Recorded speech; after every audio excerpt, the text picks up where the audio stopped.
Evangelho de Mateus, capítulo 11, verso 20 a 24.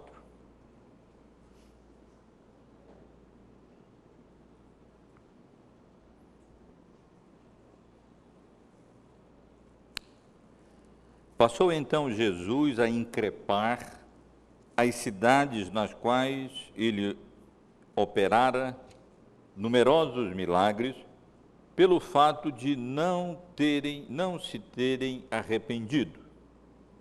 Ai de ti, Corazim, ai de ti, Betsaida, porque se em Tiro e em Sidom se tivessem operado os milagres que em vós se fizeram, há muito que elas se teriam arrependido com pano de saco e cinza.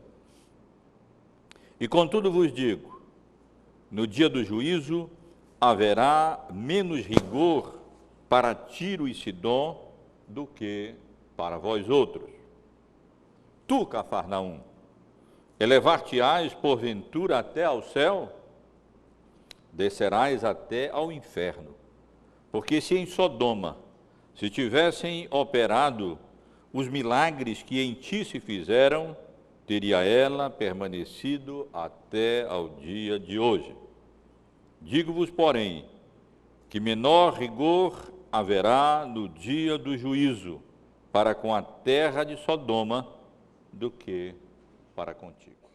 No capítulo 22 do Evangelho que estamos estudando, o Evangelho de Mateus, nós encontramos uma conhecida parábola que o Senhor Jesus Cristo narrou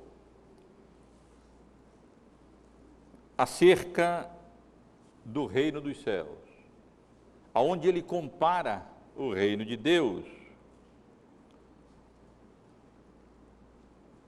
a um homem, um rei, que celebrou as bodas do seu filho e enviou os seus servos para convidar os seus convidados para graciosamente participarem daquela celebração.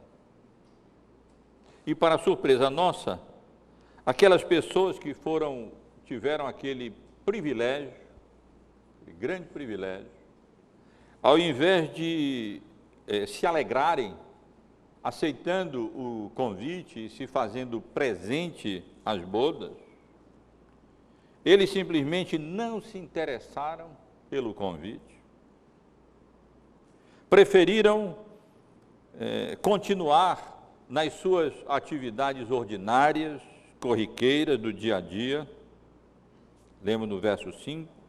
Não se importaram e se foram, um para o seu campo, outro para o seu negócio, enfim, cuidar das suas atividades do dia a dia, indiferentes ao privilégio que tinham, aquele convite gracioso de um rei para que eles participassem das bodas do seu filho. E em vários sentidos, meus irmãos, essa parábola ensina aquilo que o texto que nós acabamos de ler nos ensina. Agora não através de uma parábola, mas através de uma comparação, de uma narrativa que o Senhor Jesus faz dessa increpação às cidades da Galileia. Isso ilustra o que lemos em Isaías, no capítulo 55, nos versículos 8 e 9. Os meus pensamentos não são os vossos pensamentos. Os meus pensamentos são mais altos do que os vossos pensamentos. E isso, inclusive, no que diz respeito à nossa avaliação com relação à culpa espiritual. Eu explico. Às vezes nós julgamos que são mais culpadas pessoas depravadas, imorais, cruéis, soberbas, arrogantes. E esse texto nos ensina que pior do que esses pecados que eu mencionei é o pecado daquelas pessoas que foram convidadas para as bodas do filho do rei e foram simplesmente indiferentes ao convite. Eu me refiro ao pecado da indiferença espiritual. Para muitos, eu repito, a imoralidade, a depravação moral, a crueldade, a arrogância e a soberba são pecados sérios e graves, e de fato eles são. Mas essa passagem nos ensina que ainda mais sério do que esses pecados é o pecado da indiferença espiritual diante dos privilégios e de oportunidades que Deus graciosamente nos concede.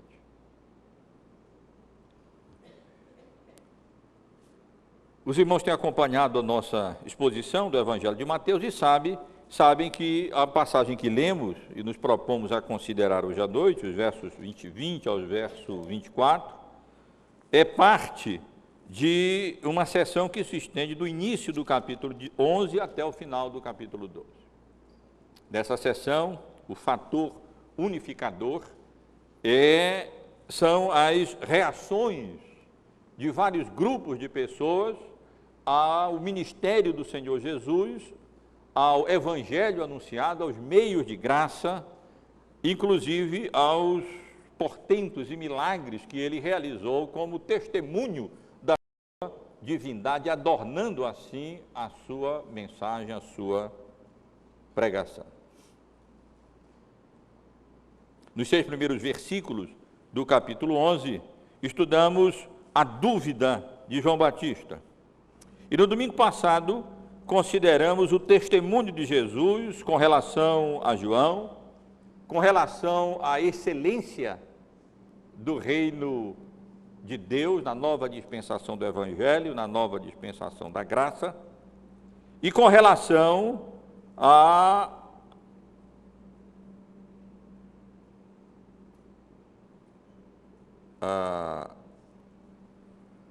dureza do coração do povo da aliança, que um povo difícil de agradar, não é? Veio João, um homem rústico, se vestindo de pele de animais e comendo mel silvestre e pregando, convocando o povo de Deus ao arrependimento e anunciando o seu juízo, e o povo dizia: tem demônio. E veio o Senhor Jesus participando das festividades, comendo, bebendo e anunciando o evangelho da graça e da misericórdia de Deus. E o povo dizia que era um pecador, um beberrão, um glutão, amigo de pecadores. E o nosso texto, num certo sentido, ainda está relacionado à passagem que nós consideramos aqui no domingo passado. Ainda a questão da excelência do reino na nova dispensação do Evangelho, dos privilégios que nós usufruímos nessa nova dispensação, regida não tanto pela lei, mas pela oferta graciosa da salvação em Cristo Jesus, permanece aqui como pano de fundo e nos ajuda a compreender o significado e a aplicação dessa passagem. O nosso texto, meus irmãos, contém advertências contra a impenitência. Esse é o seu assunto. Contra a impenitência, claro, das pessoas individuais, mas num sentido, isso existe também, contra a impenitência de sociedade, das sociedades impenitentes, pelas impenitências individuais dos componentes de uma sociedade, dos habitantes de uma cidade, como que aquela sociedade ou aquela cidade pode se tornar também caracteristicamente impenitente. Um país idólatra, uma sociedade idólatra, uma cidade contendo majoritariamente pessoas idólatras, se torna uma sociedade idólatra. De tal maneira que a Bíblia também lida não apenas com indivíduos, mas Deus lida também com cidades, com nações, com sociedades que se tornam ímpias, iníquas ou impenitentes. E esse texto nos ensina que quanto maiores os privilégios que Deus nos proporciona, quanto maiores os meios de graça, mais abundantes os meios de graça que Deus coloca à nossa disposição, maiores são as nossas responsabilidades espirituais. Essa é uma lição bíblica claríssima. Quanto maiores os privilégios que Deus, na sua soberana providência, nos concede, maiores são também as nossas responsabilidades e mais Ele exige de nós. E diferentemente, meus irmãos, da passagem que nós estivemos considerando no domingo passado, e que o presbítero Jonas leu há pouco, e que continha várias dificuldades, e nós tivemos a oportunidade de considerar aqui, especialmente o versículo 12, desde os dias de João Batista até agora, o reino de Deus é tomado por esforço, e os que se esforçam se apoderam dele. A passagem que temos para considerar hoje à noite, ela não apresenta dificuldade alguma. Ela é um texto, uma passagem claríssima.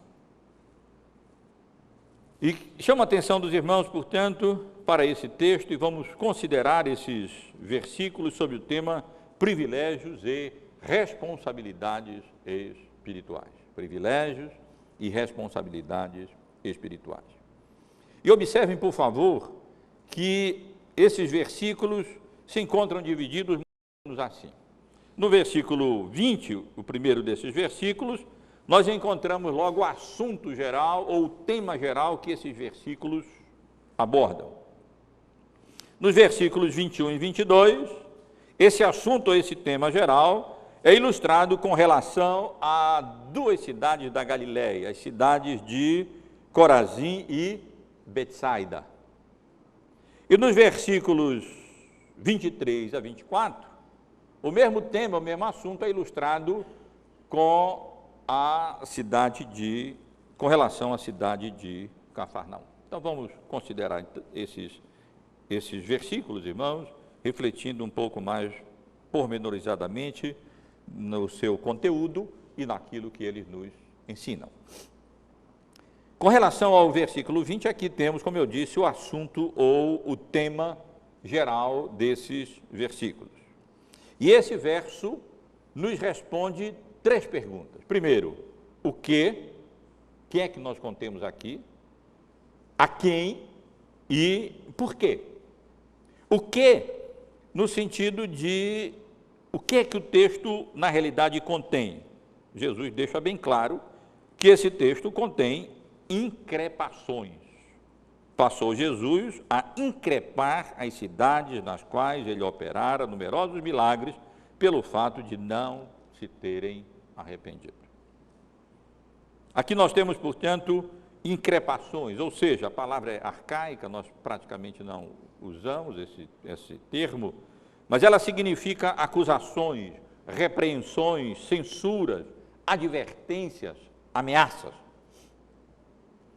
E o termo com que Jesus vai depois usar para expressar essas increpações, ai de ti, é um misto, uma exclamação mista de ira e de lamentação. Mista de pena, de dó, ai de ti, mas ao mesmo tempo de juízo e de condenação. Ai de ti. O tom aqui, mudança de tom aqui, diz muito. E o que temos aqui, portanto, ao mesmo tempo é um anúncio, uma advertência, uma admoestação, uma expectativa de juízo e de condenação. Ai de ti, meus irmãos. essas increpações, mas também um chamado implícito ao arrependimento. Ai de ti, mais ou menos temos aqui aquilo que lemos tantas vezes nas nossas leituras que temos feito às quartas-feiras, sobre os livros proféticos do Antigo Testamento, nas nossas reuniões de oração. Admoestações, advertências, ao mesmo tempo em que elas serviam de um chamado, uma convocação do povo de Israel ao arrependimento. Repetidas vezes lemos nos livros proféticos do Antigo Testamento: o juízo vem, ai de ti, povo da aliança, que não tem andado de conformidade com a vontade revelada de Deus.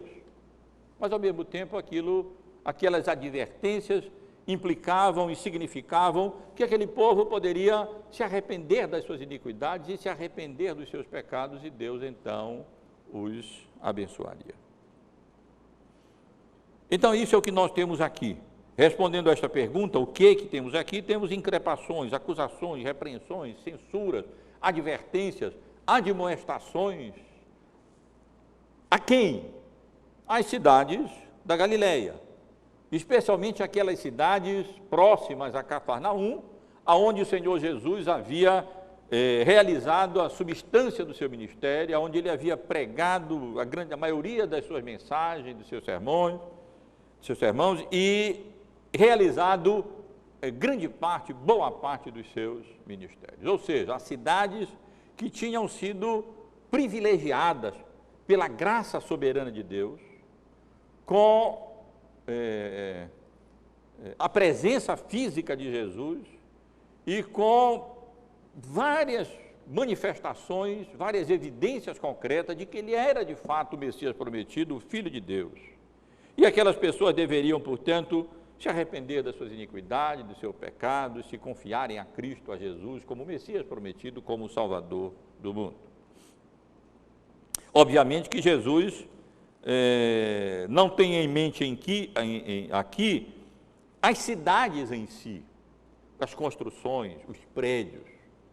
Jesus não quer dizer, em primeira instância, ai de ti, Corazim, ou Betsaida, ou Cafarnaum, com relação às casas, às ruas, às praças, aos monumentos, aos prédios públicos, ou às moradias.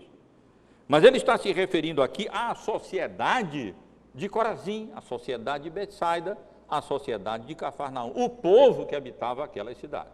É verdade que quando há uma relação e uma ligação entre o povo e a cidade, de tal maneira que quando o juízo vem de Deus, como veio sobre Sodoma e Gomorra, não apenas o povo foi destruído como um tipo de bomba, não lembro, de hidrogênio, sei lá o que deixa os prédios intactos, mas mata as pessoas, mas o juízo de Deus vem sobre as cidades, inclusive porque ali há essa ligação, essa relação entre os habitantes e a cidade.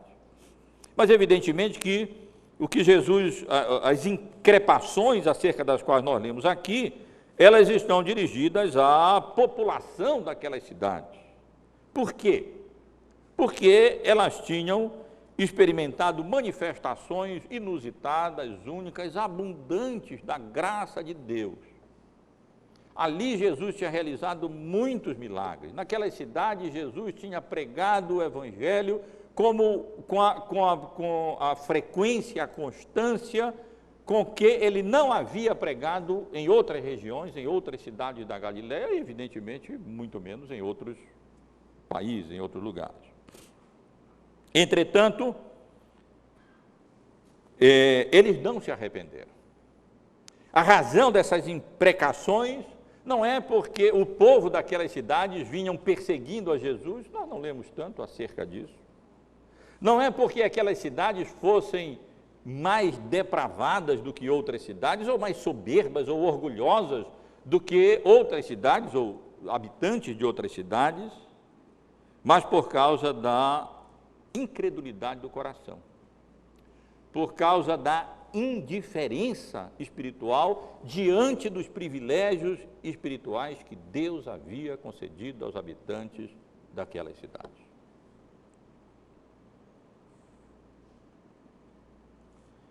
Matthew Henry, o grande comentarista bíblico, diz que aqui nós não temos um pecado contra a lei, nós temos pecado contra o Evangelho. O motivo dessas increpações, ou dessas acusações, repreensões, censuras, advertências, ameaças, não é tanto o quanto aquelas cidades vinham, a população daquela cidade vinha quebrando os padrões morais da lei de Deus, mas porque eles não vinham respondendo positivamente ao anúncio da salvação graciosa pela fé em Cristo Jesus, ou seja, ao Evangelho. Então, meus irmãos, temos aqui, nesse primeiro versículo, essas perguntas de imediata sendo respondidas quando o assunto é tratado em termos gerais. Temos aqui increpações, ou seja, acusações, repreensões, censuras, esse misto de ira e lamentação, de dó pela situação, pela condição daquele povo, e de juízo e de condenação iminentes, se eles não se arrependessem, não mudassem. Esse era o grande problema, eles não vinham se arrependendo, apesar de todos os meios de graça que estavam sendo abundantemente oferecidos a eles. De respeito àquelas cidades onde Jesus realizou a maioria dos seus milagres e das suas pregações, e a razão era exatamente porque eles não se arrependiam das suas iniquidades e dos seus pecados. Passou então Jesus a increpar as cidades nas quais ele operara numerosos milagres, pelo fato de não se terem arrependido. E aí então, como eu disse, nos versos seguintes, 21 e 22, o Senhor Jesus se dirige especificamente a duas cidades, aonde ele vinha realizando o seu ministério, sem a resposta compatível com os privilégios que a população daquela cidade vinha alcançando e vinha obtendo. Ou seja, as cidades de Corazim e Betsaida. Com relação a essas cidades, Corazim ficava a cerca de 3 quilômetros apenas de Cafarnaum, que era, como nós vamos ver, a base do ministério público do Senhor Jesus na Galileia. Uma cidade próxima, portanto, ali ao redor de Cafarnaum, aonde certamente o Senhor Jesus esteve várias vezes pregando e realizando vários milagres. Hoje nós temos apenas ruínas, que são chamadas de ruína de Querazá. Aquela cidade foi completamente destruída. E Betsaida era uma cidade também próxima à cidade de Cafarnaum, e de onde provinham 4 dos principais apóstolos do Senhor Jesus: Pedro, André, Tiago e João. E a característica comum dessas cidades é exatamente elas estarem ali, se nós fôssemos usar a terminologia de hoje, na região metropolitana de Cafarnaum. Elas estavam ali próximas de Cafarnaum, onde Jesus tinha sua base, onde ele estava morando, e aonde ele estava constantemente indo e anunciando o Evangelho e realizando vários milagres e portentos, demonstrando assim a sua divindade, que ele era de fato o Messias prometido, o Filho de Deus. Ide a João e dizei o que é que Jesus estava realizando. Os cegos veem, os coxos andam, os leprosos são purificados, os surdos ouvem, os mortos são ressuscitados, e aos pobres está sendo pregado o Evangelho. E bem-aventurado é aquele que não achar em mim motivo de tropeço.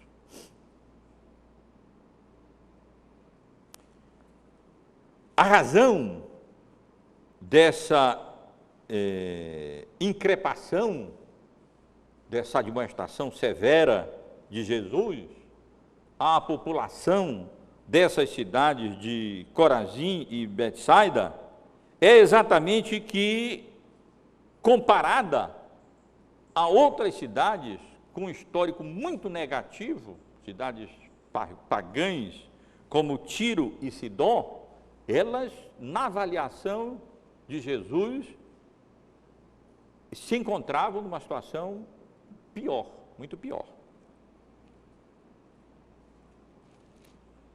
Ai de ti, Corazim, ai de ti, Betsaida, porque se em Tiro e em Sidom se tivessem operado os milagres que em vós se fizeram, há muito que elas se teriam arrependido com pano de saco e cinza.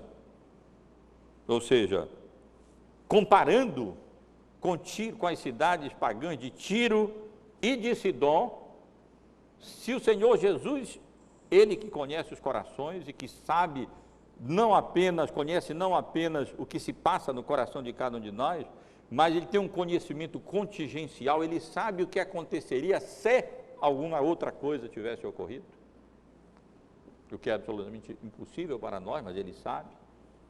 Jesus diz que se os milagres, podemos inferir daqui, sempre juntos, milagres e as pregações, como nós já vimos várias vezes, inclusive naqueles resumos, Jesus pregando e ensinando e realizando os seus milagres, se Jesus tivesse realizado, ou se Deus tivesse realizado em Sidom os milagres e as pregações feitas ali em Corazim e Betsaida, vejam só, há muito eles teriam se arrependido. Ou seja, muito rapidamente eles teriam se arrependido e muito profundamente, com pano de saco e cinza, que eram manifestações externas de profunda contrição, de profunda tristeza e de profundo arrependimento interno, arrependimento do coração. O Senhor, que conhece todas as coisas, sabe que isso aconteceria se as cidades de Tiro e de Sidom tivessem as mesmas oportunidades e os mesmos privilégios que aquelas cidades de Corazim e de Betsaida estavam tendo agora nessa nova dispensação do Evangelho, na nova dispensação da graça, com a presença, os milagres realizados e as pregações e os ensinos proferidos pelo Senhor Jesus. E quem eram essas cidades com as quais Jesus compara Corazim e Betsaida? Meus irmãos, eram cidades que, como eu disse, tinham um histórico muito negativo.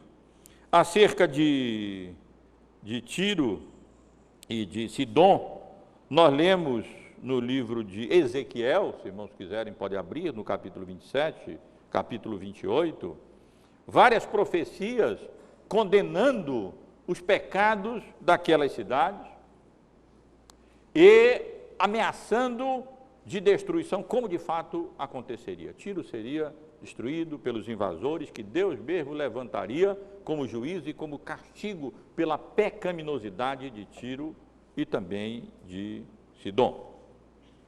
No final do versículo 3 do capítulo 27 de Ezequiel, nós lemos: ó Tiro, tu dizes, eu sou perfeita em formosura. Arrogante, soberba. Voltando um pouco, no capítulo 26, no versículo 7, porque assim diz o Senhor, ou melhor, um pouco antes, no versículo 2, filho do homem, visto que Tiro disse no tocante a Jerusalém, bem feito, está quebrada a porta dos povos, abriu-se para mim, eu me tornarei rico, agora que ela está desolada. A atitude de ameaça e de inimizade dessa cidade para com o povo de Deus, para com Jerusalém.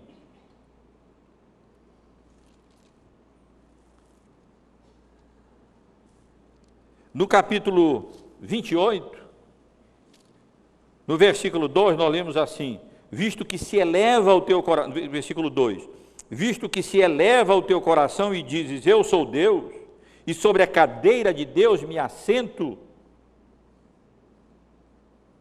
no coração dos mares, e não passas de homem, não é Deus, ainda que estimas o teu coração como se fora o coração de Deus.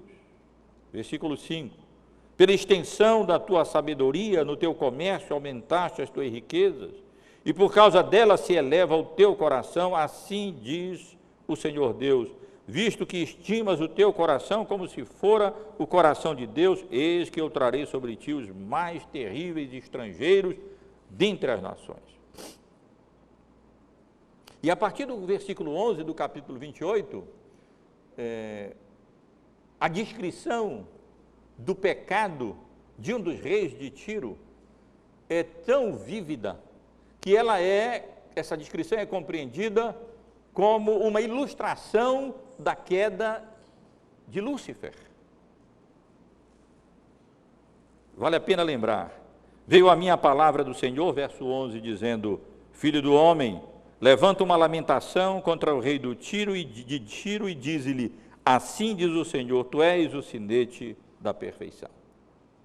Estavas no Éden, jardim de Deus, de todas as pedras preciosas te cobrias. Pulando um pouco, verso 16, mas na multiplicação do teu comércio se encheu o teu interior de violência e pecaste, pelo que te lançarei profanado fora do monte de Deus, e te farei perecer, ó querubim da guarda, em meio ao brilho das pedras. Elevou-se o teu coração por causa da tua formosura, corrompeste a tua sabedoria por causa do teu resplendor. Lançar-te-ei por terra diante dos reis, diante dos reis te pus, para que te contemplem. Pela multidão das tuas iniquidades, pela injustiça do teu comércio, profanaste os teus santuários. Eu leio essas passagens, meus irmãos e irmãs, só para podermos compreender aspectos ou características principais dessas cidades com as quais Jesus compara as cidades onde ele havia realizado o seu ministério, realizado muitos milagres, privilegiado com as suas pregações, e que, no entanto, são comparadas negativamente a cidades gentílicas e pagãs, fenícias, como Tiro e Sidom. Talvez das principais marcas dessas cidades, desses povos, é a crueldade. Lemos em outras passagens, como por exemplo no livro de Joel, no capítulo 3, no versículo 4 em diante, que tende vós comigo Tiro e Sidom, e todas as regiões da Filístia. Verso 5, visto que levastes a minha prata e o meu ouro, e as minhas joias preciosas metestes nos vossos templos, e vendestes os filhos de Judá e os filhos de Jerusalém aos filhos dos gregos. Uma das características desses povos é que eles eram cruéis, eles eram desleais, eles eram arrogantes, eles eram excedentemente soberbos, eles eram culpados de todos esses pecados. Mas Jesus se dirige a Corazim e a Betsaida e diz que eles são comparados negativamente a essas cidades pagãs de Tiro e de Sidom.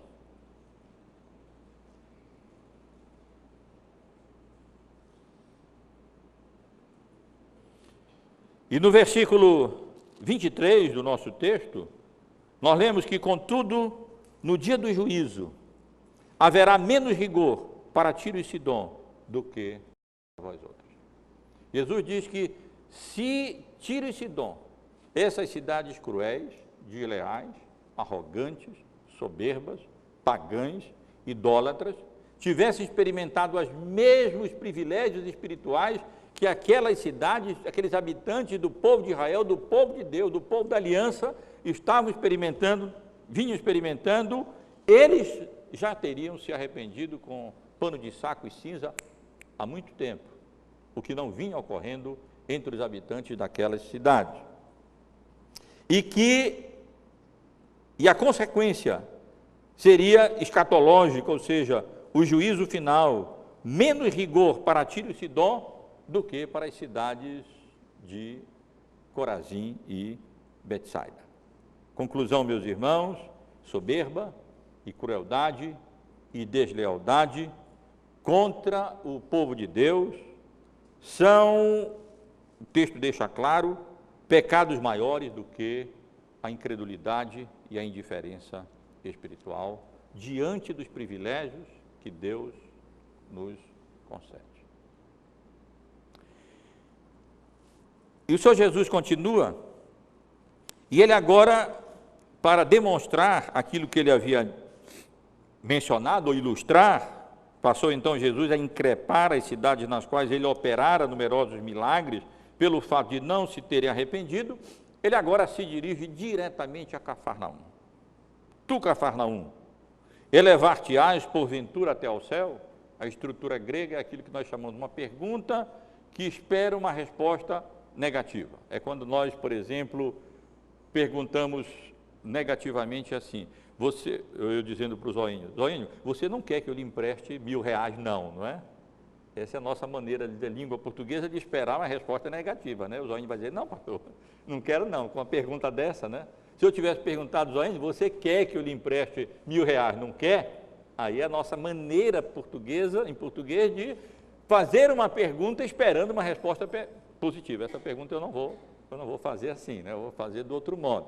E o grego tem uma construção própria para isso. Aqui a pergunta é uma pergunta esperando uma resposta negativa. Tu, Cafarnaum, porventura elevar-te-ás até ao céu? Não, pelo contrário. Agora Jesus faz uma afirmativa, descerás antes até ao inferno. Porque se em Sodoma, se tivessem operado os milagres que em ti se fizeram, teria ela permanecido até o dia de hoje e não teria sido destruída, como todos nós sabemos que ela foi, como manifestação do juízo e da ira de Deus. Digo-vos, porém, que menos rigor haverá no dia do juízo para com a terra de Sodoma do que para contigo.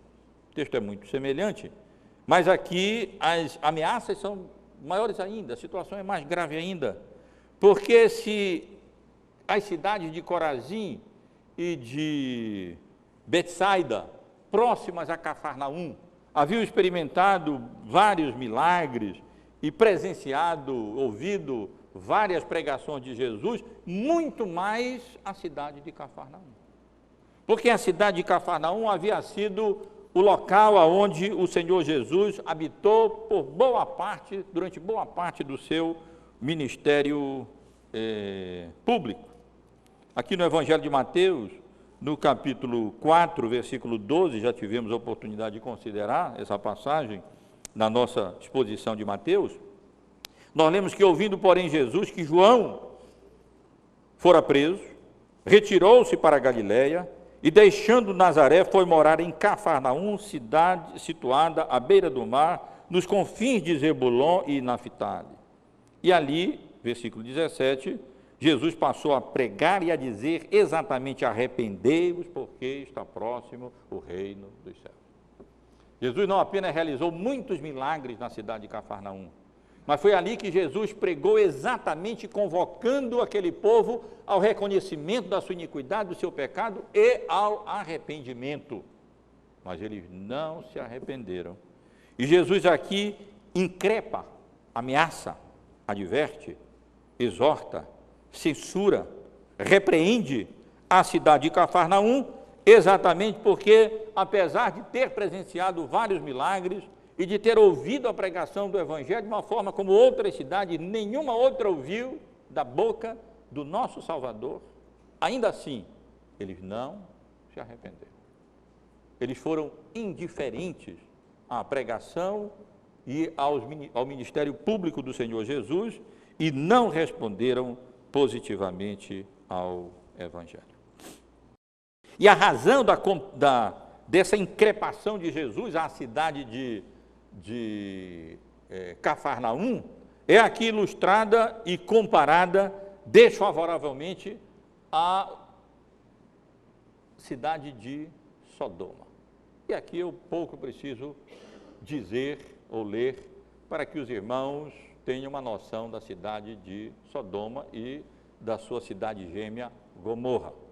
Era uma cidade lasciva, uma cidade moralmente depravada, aonde imperava e dominava a imoralidade, a prática de atos sexuais, homossexuais, como nós sabemos, de tal forma que o termo sodomita, que nós utilizamos, decorrente da cidade de Sodoma, derivado do nome Sodoma, significa exatamente relação homossexual.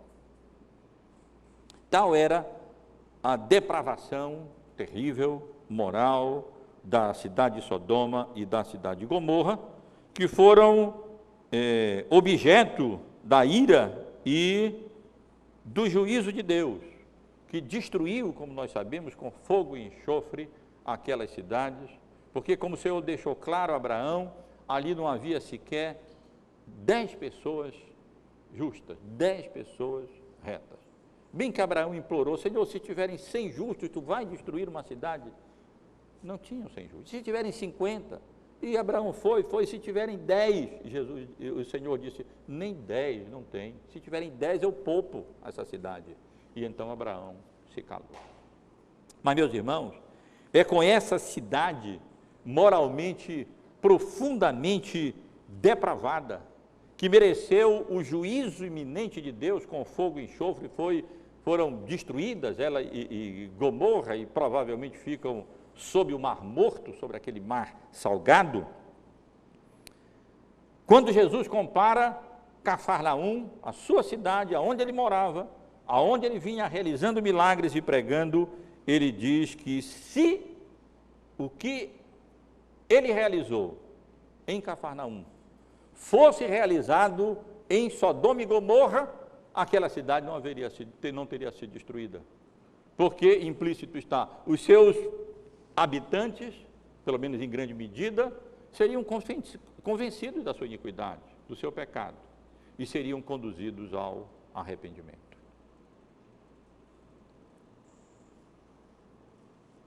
A consequência, assim como com relação a Corazim e Betsaida, seria a condenação relativa, maior rigor para aquela cidade de Cafarnaum do que para a cidade de Gomorra, no dia do juízo, quando o Senhor Jesus retornar em glória e exercer juízo sobre todas as nações. E de forma absoluta, descerá até ao inferno. Os habitantes da cidade de Cafarnaum, que não responderam positivamente aos privilégios que tinham recebido da parte do Senhor Jesus, seriam condenados e seriam lançados até o mais profundo do inferno. Conclusão, meus irmãos, a depravação moral, por mais profunda que seja, é pecado menor do que a incredulidade e a indiferença espiritual. Surpresa para os moralistas, mas essa é a avaliação do próprio Senhor Jesus Cristo. Quero daqui apenas extrair algumas lições para a nossa reflexão e para a nossa edificação. Temos aqui instruções, privilégios, alertas, advertências e encorajamentos. Em termos de instruções, aprendemos nesse texto que o Senhor, entre outras coisas, que o Senhor conhece não apenas o futuro e o coração, mas Ele conhece também as contingências, ou seja, o que aconteceria se. O Senhor conhece os nossos pensamentos e as nossas palavras antes que elas nos cheguem à boca. Ele conhece tudo o que se passa no nosso coração, tudo o que se passa na nossa mente. O Senhor conhece o coração. Mas mais ainda, Ele conhece até as contingências, ou seja, o que aconteceria se fulano tivesse feito isso, se o Evangelho tivesse, se os privilégios espirituais que a cidade de Cafarnaum, os habitantes da cidade de Cafarnaum e de Betsaida e de Corazim experimentaram, tivesse experimentado as cidades de Tiro, de Sidom e de Sodoma, o Senhor sabe que elas teriam se arrependido. E esse é o Deus que nós adoramos. Não é o Deus da teologia relacional, que tivemos a oportunidade de considerar nos 2 domingos anteriores na escola dominical. Um Deus que não é onisciente, que não é onipotente, que é mutável. Não, isso não está de acordo com a vontade de Deus. E mais uma vez, mais uma passagem bíblica deixa isso claro. O Senhor conhece até, não só o coração, Ele conhece as contingências.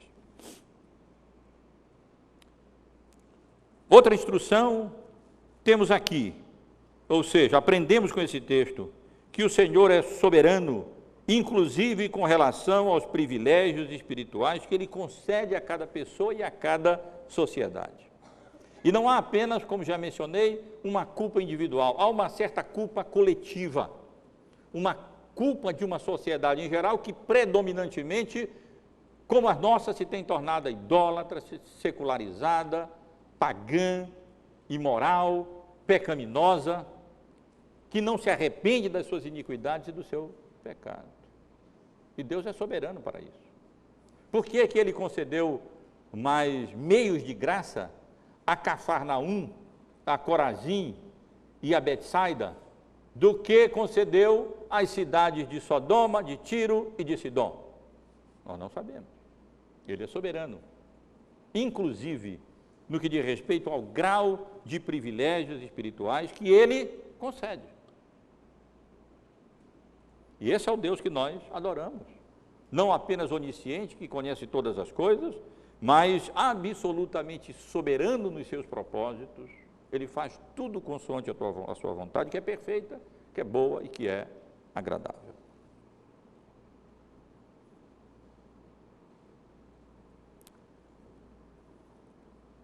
Com relação aos privilégios que esse texto nos ensina, ele nos ensina que maiores privilégios do que, eu não diria que o texto em si ensina, mas a Bíblia como um todo, e essa exposição que temos feito do Evangelho de Mateus claramente ensina que os privilégios, maiores privilégios do que presenciar milagres, é termos a revelação completa de Deus, a pregação, bons livros, boa literatura. Lembrem do contexto em que o nosso texto se encontra. Na semana passada estivemos aqui considerando aquela passagem anterior, difícil, aonde o Senhor Jesus diz que entre os nascidos de mulher não havia ninguém maior do que João Batista.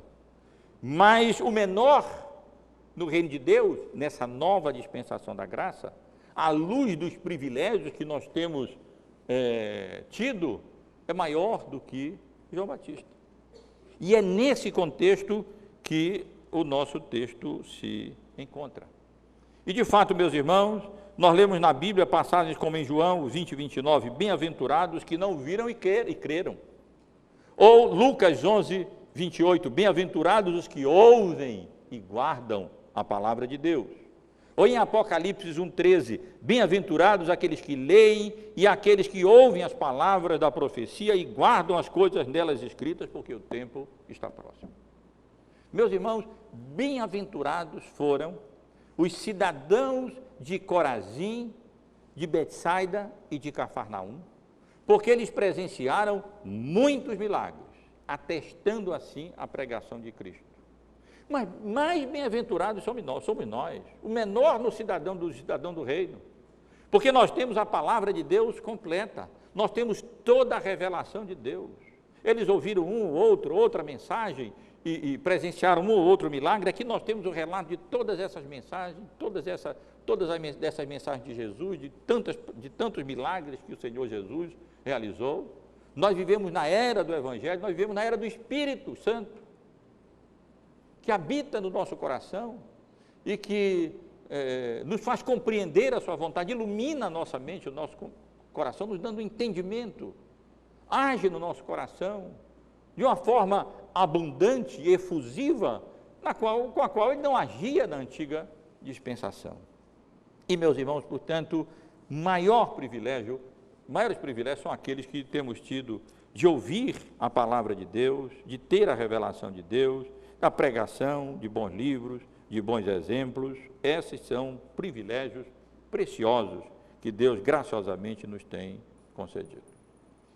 Mas temos aqui, talvez, certamente uma das principais lições dessa passagem, ou seja, um alerta no sentido de que as responsabilidades são proporcionais aos privilégios concedidos. Quanto maiores bênçãos que Deus nos dá, a tolerância dele para conosco, o grau de revelação que temos, maior a culpa. Esse é um ensino claríssimo da palavra de Deus. E quantas bênçãos e quantos privilégios nós temos recebido da parte do Senhor. O menor no reino de Deus, na nova dispensação da graça, ele é comparável com os benefícios que o povo de Cafarnaum, ou de Corazim, ou de Betsaida, usufruíram. Porque o menor no reino de Deus, na nova dispensação do Evangelho, que a rigor iniciaria com a morte, com a ressurreição, com a ascensão e com o derramamento do Espírito Santo de Deus, o que não havia acontecido e ocorrido até então com aquelas cidades de Cafarnaum, de Betsaida e de Corazim, nós temos usufruído. Temos vivido na nova dispensação, temos tido bênçãos como a revelação completa de Deus na sua palavra, no Antigo e no Novo Testamento, liberdade religiosa. Muitos de nós temos tido o privilégio de nascer e ser criados em lar cristão, a pregação do Evangelho, bons livros, bons exemplos. Quantos privilégios o Senhor nos tem dado. Mas lembrem disso e pensem nisso. Quanto maiores os privilégios que Deus nos dá, mais grave é a nossa situação. E proporcional deverá ser a nossa resposta. Porque se não respondermos positivamente, com arrependimento, com fé e com a determinação de viver uma vida íntegra, reta e temente ao Senhor, as palavras de Jesus, a Betsaida, a Corazim e a Cafarnaum, elas se aplicam mais ainda a nós, sobre quem os fins dos tempos têm chegado com tantas manifestações da misericórdia, da graça de Deus e com tantos privilégios espirituais que cada um de nós tem recebido da parte do Senhor. Mas temos aqui também uma advertência aos moralistas, ou seja, o pecado da indiferença espiritual tem consequências mais danosas do que o pecado da depravação moral, da soberba, da arrogância, da crueldade, da violência, da perseguição contra o povo de Deus, como Tiro fazia. Meus irmãos, essas são lições claramente ensinadas nesse texto. Jesus aqui como que abre o véu, nos descortina e nos ajuda a avaliarmos essa questão espiritual, de culpa espiritual, coisa que nós, por nós mesmos, não sabemos fazer.